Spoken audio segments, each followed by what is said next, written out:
So we're expecting a big rainstorm here in Sarasota, but the blackbirds, the crows, are going bananas. You could always tell. Nature always knows. You can see how nervous they are.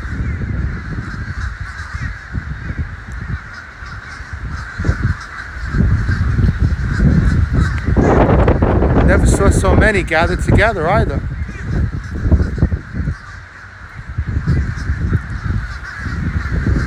It's almost like a scene out of Alfred Hitchcock, Birds. Just look at the sheer number of them. I mean, this is supposed to be like 10 inches of rain and a torrential downpour. But these are like crows, blackbirds, and they are super nervous. So I guess we got to take cover because nature